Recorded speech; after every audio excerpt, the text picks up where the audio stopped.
চলুন তো সবাই আমার সাথে বাগানে শাক তুলে নিয়ে আসি। তাই কী শাক তুলতে আসছি দেখতে হলে পুরো ভিডিওটার সাথেই থাকুন। আসসালামু আলাইকুম, সবাই কেমন আছেন? আশা করি ভালো আছেন। আলহামদুলিল্লাহ আমিও ভালোই আছি। নিয়ে আসলাম ছোট্ট আরেকটা ভিডিও।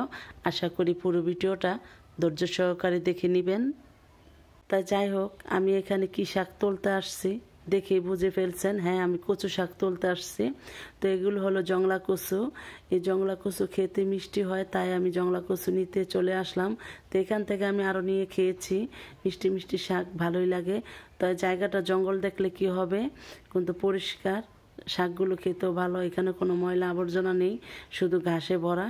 তা যাই হোক, কচু শাক আমি অল্প করে নিয়ে নিব। এখানে যা আছে তাই কেটে নিব। ছেলে বলতেছে অনেক রৌদ্র, চলো আর নিতে হবে না, কারণ শাক আপনাদের ভাইয়া আর আমি খাবো, এত শাক আমাদের লাগবে না। তো কচু শাকে অনেক ভিটামিনে ভরপুর, আপনারা হয়তো অনেকেই জানেন।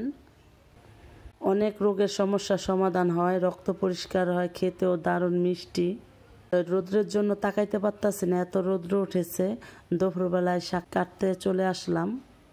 তাই ছেলে বলতেছে তুমি সকালে আসবে, এই দুপুরবেলা কেন শাক তুলতে আসলে? ছেলেকে বললাম বাবা আমার তো শাক তোলার ইচ্ছা ছিল না, আজকে শাক রান্না করব তাও সিদ্ধান্ত হয়নি। তো আমি এই জানলার পাশে বসে শাকগুলোর দিকে চোখ গেছে। এখন মনে হলো যে শাক তুলে নিয়ে আসি, ইলিশ মাছের মাথা দিয়ে রান্না করে নিব। অনেক দিন ধরে ফ্রিজে 2টা ইলিশ মাছের মাথা আছে, তো এই শাক দিয়ে আজকে ইলিশ মাছের মাথা রান্না করব।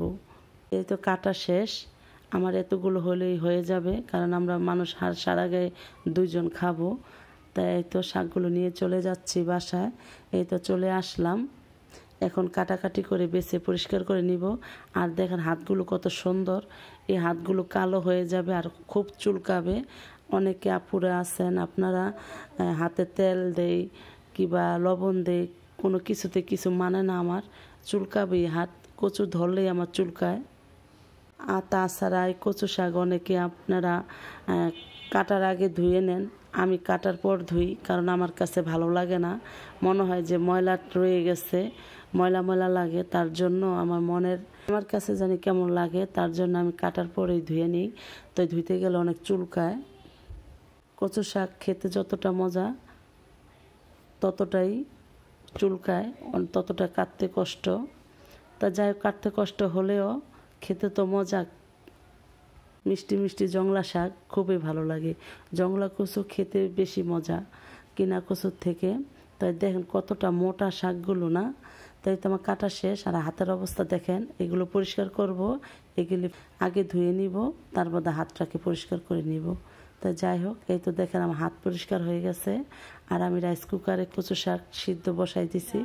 এই তো সিদ্ধ হয়ে গেছে, বেশি পানি হয়নি, কারণ আমি পানি দিইনি কচু শাক সিদ্ধর টাইমে, কারণ আমি কচু শাক পরে দিয়েছি, তো পানি উঠে গেছে এইভাবেই। তো এখন আমি রান্না বসাই দিলাম, রান্নাটা দেখতে থাকুন।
আপনারা তো দেখতেই পেলেন কিভাবে সহজ করে কচু শাক রান্না করে নিলাম অল্প তেল মশলা দিয়ে। তো কচু শাকটা আমার রান্না হয়ে গেছে, এখন আমি নামিয়ে নিব। দেন কতটা সুন্দর কালার এসেছে, তাই না? জংলা কচু খেতে অনেক মজা হয়। আপনারা কে কে জংলা কচু খেয়েছেন অবশ্যই কমেন্টে জানাবেন। তা যাই হোক, আজকে আমার বড় ছেলে কচু শাক খাবে, বলতাছে আম্মু আজকে আমি একটু খাবো, খেয়ে দেখবো কেমন হয়। তুমি তো বলতাছ অনেক ভালো হয়। তাই বড় ছেলে খেয়ে বলল খুবই ভালো হয়েছে। তাই কচু শাক খেতে গলা চুলকায় না, কিন্তু হাত চুলকায়। বড় ছেলে বলতেছে তুমি তো বললা যে চুলকায়, আমি বললাম হাত চুলকায়, আমি তো বলিনি যে গলা চুলকায়। তাই খেতে খুব মজা হয়েছিল, মিষ্টি মিষ্টি শাক। এই শাকটা আমি আরও রান্না করে খেয়েছি, তা আজকেও খুব মজা হয়েছে। তাই তো আমি সবাইকে খাওয়া দাওয়া করিয়ে এখন আমি নিজে খেতে বসেছি। তা সবাই ভালো থাকবেন, সুস্থ থাকবেন। আমার ভিডিওটা এই পর্যন্তই। আল্লাহ হাফেজ।